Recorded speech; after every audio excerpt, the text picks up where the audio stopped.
తాకట్టులో ఉన్న బంగారాన్ని విడిపించి ఆ రోజున్న మార్కెట్ ధర కట్టి మిగిలిన డబ్బును మీకు అందిస్తుంది కొమ్మూరి గోల్డ్. నమస్కారం అవధాని గారు. పరమేశ్వరార్పణం. ముఖ్యంగా సార్, పౌర్ణములు వస్తూ ఉంటాయి ప్రతి నెలలో.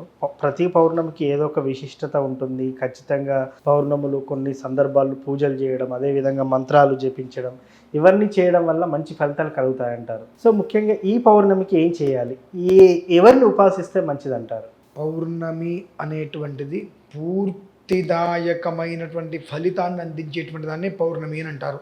ఏకాదశి కూడా ఉంటుంది. ఆ ఏకాదశి అనేటువంటిది అనేకదాయకములైనటువంటి ఫలితాన్ని ఇచ్చినట్లయితే పౌర్ణమి అనేటువంటిది పూర్తిదాయకమైన ఫలితాన్ని ఇస్తుంది. అందులోనూ కూడా అధిక జ్యేష్ఠం అనేటువంటిది పురుషోత్తమ మాసం అనేటువంటి దీనికి ప్రతీక. ఈ పురుషోత్తమ మాసంలో మనం ఏం చేస్తాము అంటే పురుషోత్తముడి యొక్క ఆరాధన చేయడం శ్రేయస్కరం.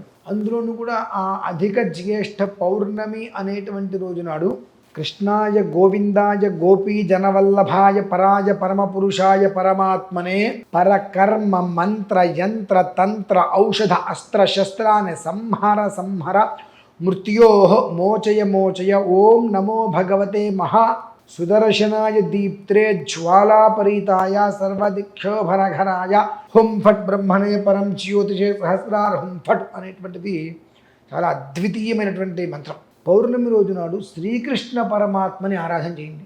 ఓకే, శ్రీకృష్ణ పరమాత్మని ఆరాధన చేయండి.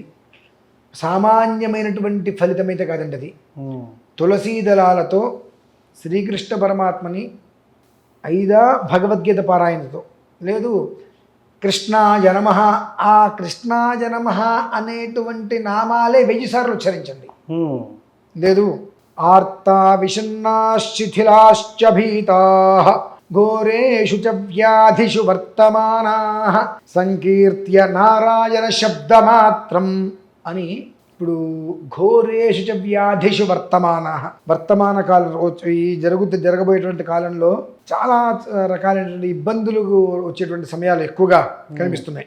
ఆ వచ్చేటువంటి వ్యాధులు ఎన్నైతే వస్తున్నాయో, ఎన్ని రకాల ఇబ్బందులు అయితే జరాలు మనుషులు నలిగేటువంటి సమస్య ఉందో అందులో నుంచి మనుషులు బయటపడే. ఓకే, సంకీర్త్య నారాయణ శబ్దమాత్రం విముక్త దుఃఖాః, దుఃఖం అనేటువంటి పద నుంచి విముక్తునిచ్చే మనిషిని అనేటువంటి ఒక్క విషయం తీసుకొని సుదర్శన మంత్రంతో అది మంత్రాన్ని వింటూ కృష్ణుడికి విష్ణు సహస్రనామార్చన, కృష్ణ నామార్చన, భాగవత పారాయణ, కృష్ణ పరమాత్మకి సంబంధించినటువంటి ఏవైతే ఉన్నాయో వసుదేవసుతం దేవం కంసచానూరమర్దనం దేవకీ పరమానందం కృష్ణం వందే జగద్గురుం అనుకుంటూ ఆ కృష్ణుణ్ణి తలుచుకుంటూ, పురుషోత్తముడు అంటే ఆయనే కదండి, అంతే కదా, ఆయన్ని తలుచుకుంటూ ఏదైనా ఒక ప్రయత్నం చేసి ఆరాధనలు అర్చన చేసి ఆ రోజు నాడు ప్రతి ఒక్కరూ ఇక కనీసం అనుకుంటే 8 మందికి అన్నప్రసాద వితరణ భోజనం పెట్టండి. ఆ స్వామివారి ఆరాధన చేసుకున్న ఉదయం నుంచి మధ్యాహ్నం వరకు, మధ్యాహ్నం ఒక 8 మందికి అన్నార్తులకి. ఇది కుండ నిండా నీరుంటే చెంచా నీరు పోయడం కాదు. గుడి దగ్గర అక్కడ ఇబ్బంది పడే వాళ్ళు ఉంటారు, వాళ్ళని దృష్టిలో ఉంచుకొని ఇంట్లో 100 మందికి పెట్టుకో, కనీసం 8 మందికి బయట కడుపుకి భోజనము లేక ఇబ్బంది పడేవారు ఎవరైతే ఉంటారో వాళ్ళల్లో ఒక 8 మందికి కనీసం తక్కువ భోజనం కనుక పెట్టగలిగితే ఖచ్చితంగా భగవంతుడు ఏదో ఒక రూపంలో వచ్చి నువ్వు పెట్టిన భోజనాన్ని తిని ఆయన తృప్తి చెంది అమ్మయ్య అని అనుకుంటాడు. ఆయన అమ్మయ్య అనుకున్న మరుక్షణాన్ని జీవితంలో ఆ రోజు నుంచి మొదలుకొని అమ్మయ్య అనేటువంటి పదం తప్పితే ఇంకోటి రాదు.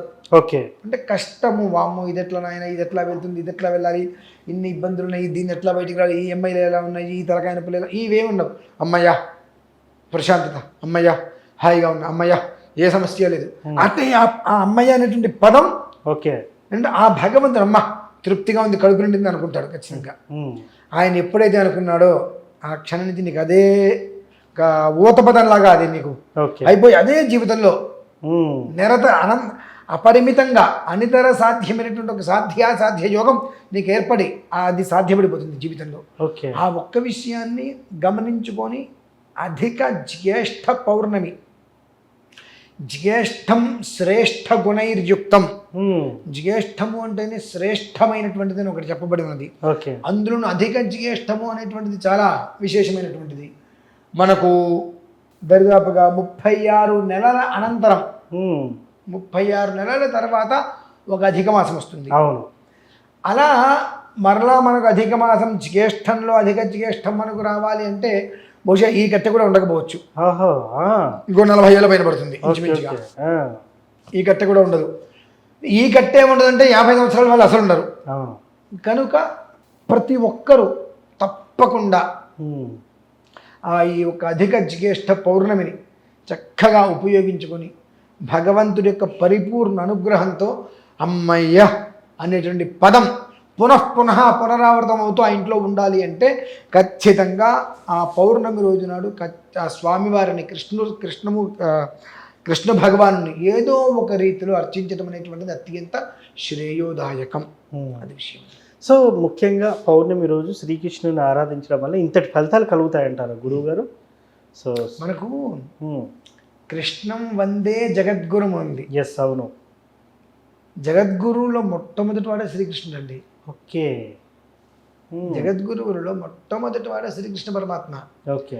అందుకనే భారతంలో అంపశయ్యం మీద భీష్ముల వారు ఉన్నప్పుడు కృష్ణ పరమాత్మ పలకరించడానికి వస్తే ఇద్దరు మాట్లాడుకుంటుంటే, తాత రాబోయేది ఉత్తరాయణం కోసం ఎదురు చూస్తున్నావు, నీ తర్వాత ధర్మాన్ని బోధించగలిగేటువంటి వ్యక్తులు ఎవరూ లేరయ్యా, కాబట్టి పిల్లలందరికీ కూడా ధర్మంతో పాటుగా 150 సంవత్సరాల నీ అనుభవాన్ని రంగరించి పిల్లలకి చెప్పవయ్యానంటే భీష్మ పితామహులు అంటారు, కృష్ణ అంపశయ్యం మీద ఇంతటి వృద్ధుణ్ణి ఈ పరిస్థితుల్లో అంపశయ్యం మీద ఉన్నటువంటి నాతో పరిహాసమేమయ్యా అంటాడు.